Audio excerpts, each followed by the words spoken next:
virtual. Dan yang kami hormati Bapak Menteri SDM, Bapak Arifin Tasrif, beserta seluruh jajarannya, dan serta hadirin sekalian yang berbahagia.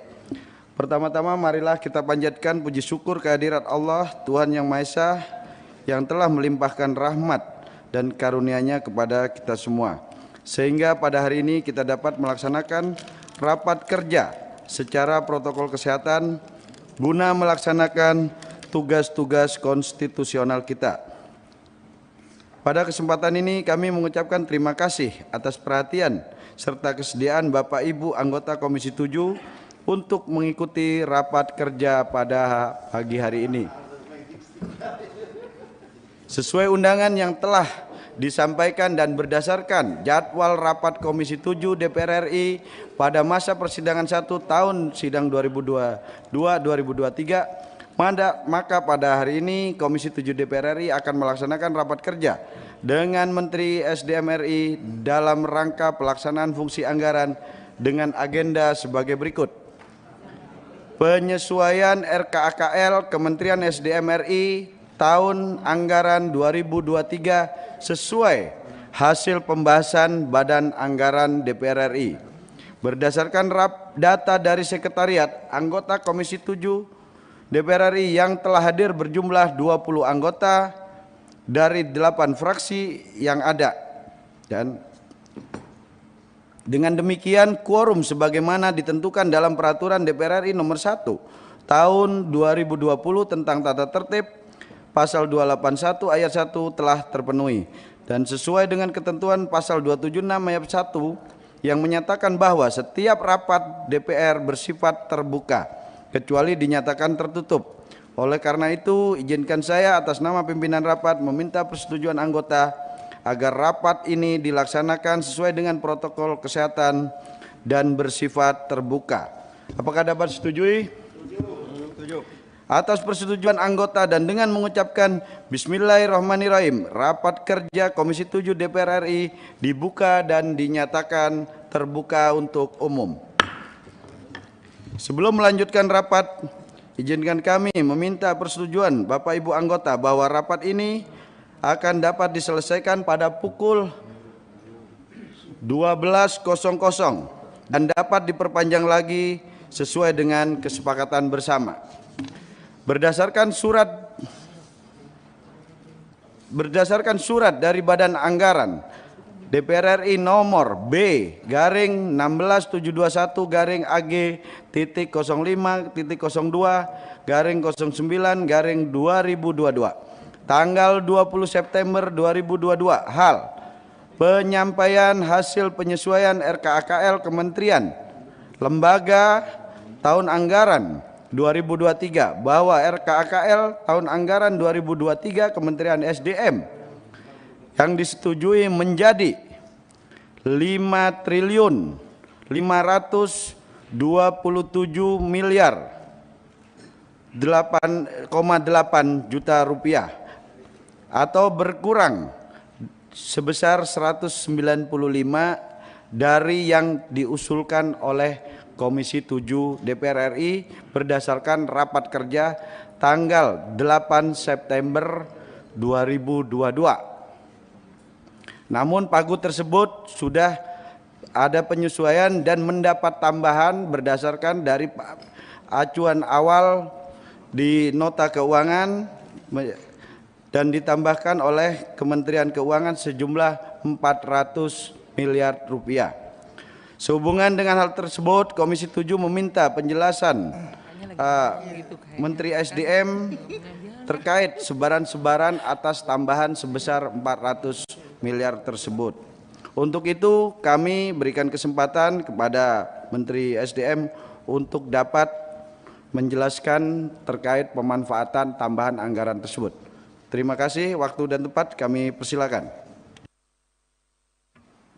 Terima kasih Bapak Pimpinan. Yang kami hormati Bapak Pimpinan Komisi 7 DPR RI, Bapak Ibu anggota Komisi 7 DPR RI, para pejabat di Kementerian, BPH Migas, BPMA, serta hadirin yang berbahagia. Assalamualaikum warahmatullahi wabarakatuh. Selamat pagi dan salam sehat untuk kita semua. Pertama-tama marilah kita panjatkan puji syukur kepada Tuhan Yang Maha Esa karena atas karunia-Nya hari ini kita dapat berkumpul untuk melaksanakan amanah konstitusi, yaitu rapat kerja dengan agenda penyesuaian RKAKL tahun anggaran 2023 sesuai hasil pembahasan Badan Anggaran. Penyesuaian RKAKL tahun anggaran 2023 sesuai dengan hasil pembahasan Badan Anggaran kami sampaikan sebagai berikut. Sesuai dengan hasil Raker 8 September 2022, Komisi 7 DPR RI menyetujui pagu anggaran Kementerian SDM tahun anggaran 2023 menjadi 5,72 triliun atau naik 600 miliar dari pagu anggaran yang ditetapkan pemerintah sebesar 5,12 triliun. Tambahan anggaran sepenuhnya itu digunakan untuk infrastruktur bagi masyarakat sebesar 715 miliar, di mana selisih 115 miliar diperoleh dari hasil optimalisasi kegiatan non-infrastruktur internal Kementerian SDM. Kemudian sesuai dengan hasil pembahasan Badan Anggaran tanggal 20 September 2022, tambahan pagu anggaran Kementerian SDM tahun anggaran 2023 adalah sebesar 404,4 miliar, sehingga total menjadi 5,53 triliun. Pagu ini turun 195,6 miliar dari hasil Raker tanggal 8 September 2022. Untuk itu, kami mengusulkan perubahan komposisi alokasi anggaran per unit organisasi adalah sebagai berikut. Sekretariat Jenderal Kementerian SDM tetap di 330,33 miliar seperti hasil Raker sebelumnya. Inspektorat Jenderal Kementerian tetap 68,5 miliar seperti hasil Raker. Direktorat Jenderal Minyak dan Gas Bumi menjadi 1.461,21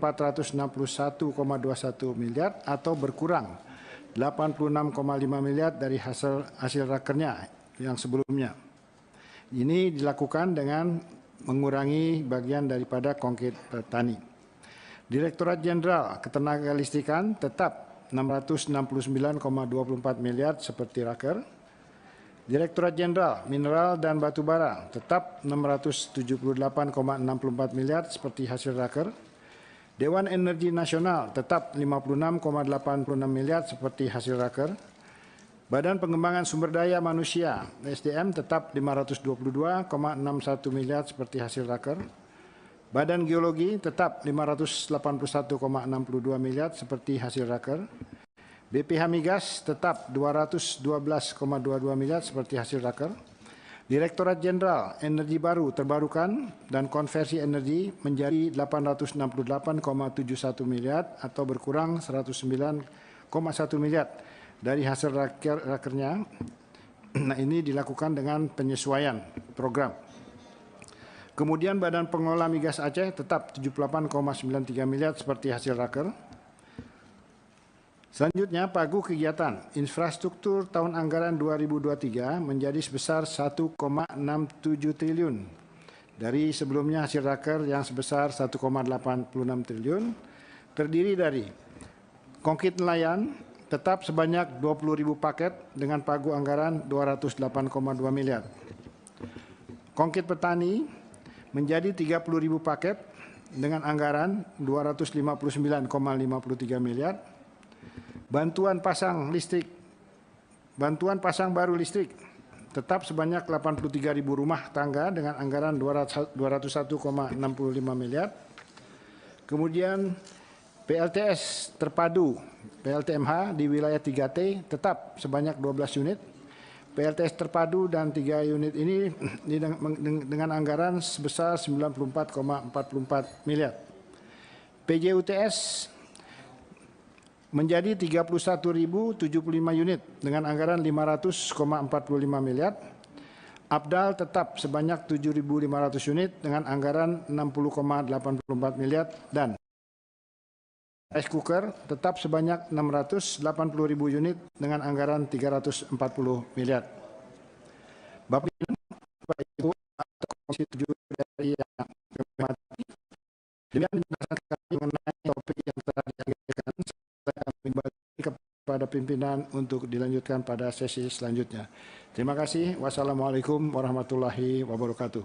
Terima kasih Pak Menteri atas penjelasannya, dan untuk berikutnya saya pikir karena udah jelas ya, untuk pertanyaan-pertanyaan raker yang akan datang aja ya. Baik, langsung ke kesimpulan. Kami bacakan draft kesimpulan. Pimpinan, kami ingin Oh, ada sebelum ya sebelum kesimpulan. Jadi secara umum kami setuju dengan usulan yang sudah kita bahas ini. Saya hanya ingin menyampaikan Pak Menteri ingin memastikan beberapa isu penting yang saya rasa perlu ketegasan jawaban dari Pak Menteri. Yang pertama, bahwa benar tidak ada penghapusan listrik pelanggan 400 volt ampere bersubsidi. Yang kedua, tidak ada rencana penarikan gas melon LPG 3 kg. Demikian Pak Menteri, mohon ketegasannya. Baik, terima kasih Pak Mulyanto. Ya, sebagaimana yang disampaikan ya tidak ada perubahan. Masih tetap sebagaimana yang ada ya. Mohon harap agar maklum dan bisa masyarakat bisa memahaminya. Terima kasih. Interupsi Pak Ketua. ya, Pak Menteri, hari Sabtu yang lalu kita dari Partai Gerindra menolak menghapus 450 VA. Tolong disampaikan ke Pak Presiden. Pak Presiden sepakat dengan kita untuk kepentingan rakyat. Tolong disampaikan terima kasih ke Pak Presiden. Baik, Bapak. Karena Pak Presiden membuat pernyataan kemarin pagi. Ya, kami Jadi sepaham dengan usulan Partai Gerindra. Pimpinan, Makasih Pak Ketua. baik. udah ya, langsung ke kesimpulan ya. pimpinan, saya juga mau bicara, pimpinan. Oh ya, fraksi Golkar Lain sama sudah ya. bicara, kita juga pengen bicara, ya. Karena ada hal penting juga yang mau saya klarifikasi kepada Pak Menteri. Yang pertama terkait dengan masalah apa istilahnya yang kompor induksi, itu juga perlu ketegasan. Apakah sudah ada kebijakan konversi atau belum? Karena di luar sudah beredar ini konversi. Ada juga yang bilang uji coba. Ini perlu ada ketegasan dari pemerintah. Satu. Yang kedua, terkait maraknya illegal mining yang terjadi di Republik ini, khususnya Kalimantan. Saya mohon ada perhatian khusus dari Kementerian SDM terkait illegal mining ini, terutama terkait masalah batu bara. Karena ini memang momen orang untuk melakukan kecurangan yang sebesar-besarnya, untuk menarik keuntungan sebesar-besarnya di saat harga batu bara naik. Oleh karena itu pengawasan dari Pak Menteri SDM harus tetap dilakukan secara ketat. Yang ketiga terkait dengan masalah rencana Gakum, unit Gakum di SDM, baik untuk BBM maupun illegal mining ini agar segera kita juga progresnya seperti apa. Yang ketiga terkait entitas khusus yang juga kita bisa di progresnya seperti apa, karena juga menyangkut pendapatan negara. Dan yang keempat adalah terkait apakah ada sudah hitung-hitungan dari Pak Menteri SDM terkait kelebihan pasokan PLN kita ini sampai kapan? Kan sekarang kan oversupply kita. Kira-kira dengan pertumbuhan ekonomi seperti hari ini ya, kalau dia stagnan saja misalnya seperti hari ini atau 5% misalnya, kira-kira berapa lama ini oversupply bisa selesai? Supaya antara kebijakan konversi tadi bisa nyambung. Jangan sampai nanti di saat konversi dilakukan kita sudah malah kekurangan pasokan. Ini juga perlu ada hitungan-hitungan dari pemerintah terkait sampai kapan oversupply ini bisa teratasi. Terima kasih. Ya, selanjutnya fraksi Partai ada pesan? 1 menit aja Ketua. Pesan aja ini Pak Menteri. Pesan Pak Menteri. Terima kasih pimpinan. Saya juga Demokrat ingin menyampaikan tentang wacana tentang konversi ya dari gas subsidi LPG ke listrik. Nah ini kan karena latar belakangnya kan oversupply ini sebetulnya salah satunya daripada kelebihan daripada PLN. Nah seharusnya ya pemerintah itu mengenjot investasi dan ekonomi tumbuh. Jadi terseraplah itu listrik yang oversupply itu. Tidak harus kita memutus subsidi LPG untuk masyarakat kecil ini. Begitu pimpinan, terima kasih. Baik ya Pak Menteri, itu pesan-pesan dari fraksi Partai Demokrat, fraksi Partai Gerindra. Walaupun sudah terjawab oleh Pak Presiden kan, keberpihakan Presiden terhadap masyarakat kecil sudah terjawab. Kemarin beliau menyampaikan bahwa tidak ada penghapusan 450. Kita alhamdulillah suara kita didengar Presiden. Gitu. Baik, selanjutnya untuk jawaban-jawaban itu ntar bisa tertulis Pak Menteri. Pimpinan. Oh Sebentar, cuman pesan aja buat Pak Menteri. Saya dari Gerindra, Katrin Kalimantan Barat 1. Daerah kami Bengkayang terjadi penebangan liar dan membawa korban sekitar 20 orang. Tolong perhatian dari timnya Pak Menteri SDM. Terima kasih. Ya, Kakak Andi sudah kan tadi panjang. Oh ya, baik ya, kita langsung ke kesimpulan. Enggak, bentar Pak usulan. Hah? Soalnya di satu pesan dan kesan ini udah oke lah Pak, ya. Ini tentang Gakum Pak. Ini udah kayaknya dari periode yang dulu ini ada Gakum perlu ada di Kementerian SDM. Ini perlu dipercepat Pak. Kedua Pak, terkait misalnya para penambang yang ada di daerah yang tanpa mengecek langsung dicabut izinnya, padahal mereka berproduksi. Ini saya nggak tahu bagaimana kewenangan Kementerian SDM, karena untuk mengeluarkan pengaktifan kembali izin mereka itu kan di Kementerian Investasi. Ya, tapi bagaimana koordinasi antara Kementerian SDM dengan Kementerian Investasi itu aja saya ingin tanyakan. Pak Menteri ya, itu ntar dijelasin secara khusus ke Bu Andi, Pak Menteri, bisa japri kok itu. Ya, kita langsung ke kesimpulan rapat kerja pada hari ini. Kesimpulan rapat kerja Komisi 7 DPR RI dengan Menteri SDM Kamis 22 September 2022. 1. Komisi 7 DPR RI menyetujui penyesuaian pagu anggaran Kementerian SDM RI tahun anggaran 2023 dengan rincian sebagai berikut. 1. Sekretaris Jenderal sebesar 326.806.000 rupiah. Setuju ya? 2. Inspektorat Jenderal sebesar 68.495.687. Setuju? 3. Direktorat Jenderal Minyak dan Gas Bumi sebesar 1.411.210.957.000 rupiah. Setuju? 4. Ditjen Ketenagalistrikan sebesar 669.241.626.000 rupiah. Setuju? 5. Ditjen Mineral dan Batubara sebesar 678.939.471.000 rupiah. Setuju? 6. Dewan Energi Nasional sebesar 56.859.949.000 rupiah. Setuju? 7. Badan Pengembangan Sumber Daya Manusia sebesar 522.605.687.000 rupiah. Setuju?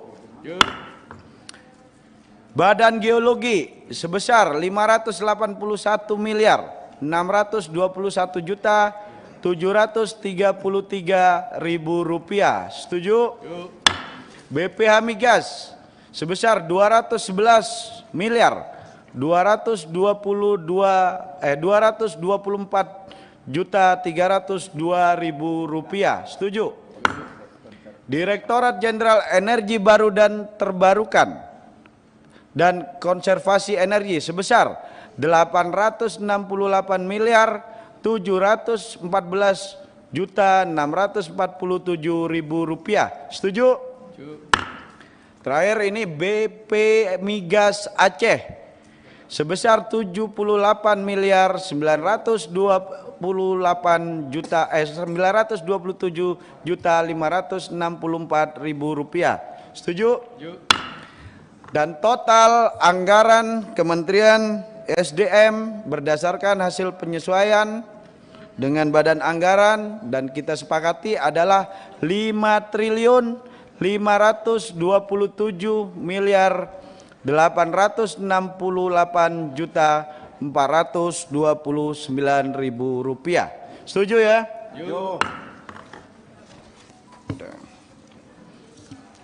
Udah. Baik, Pak Menteri, sebelum kami tutup, kami persilahkan kepada Pak Menteri untuk dapat memberikan sambutan penutup.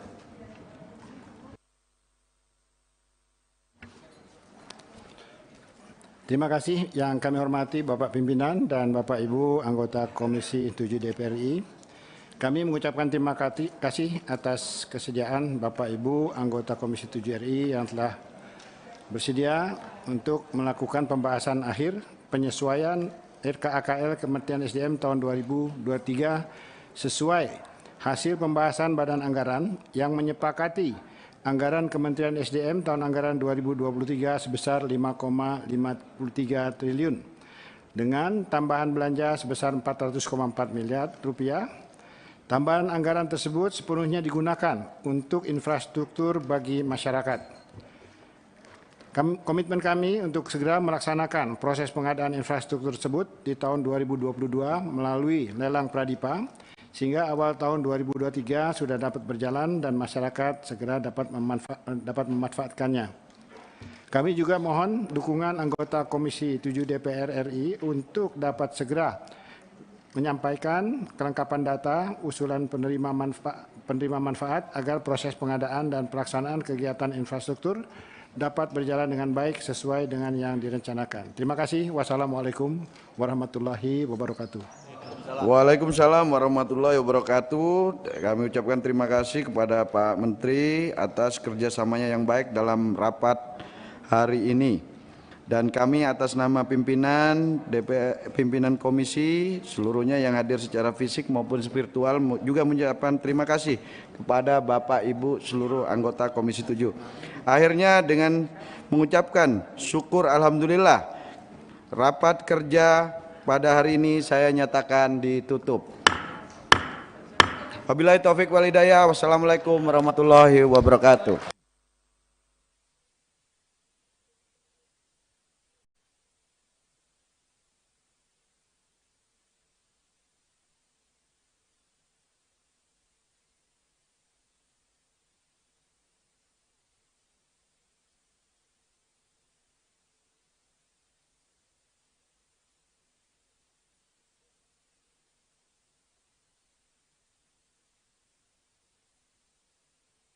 Terima kasih sudah nonton. Jangan lupa like, subscribe, dan share ya.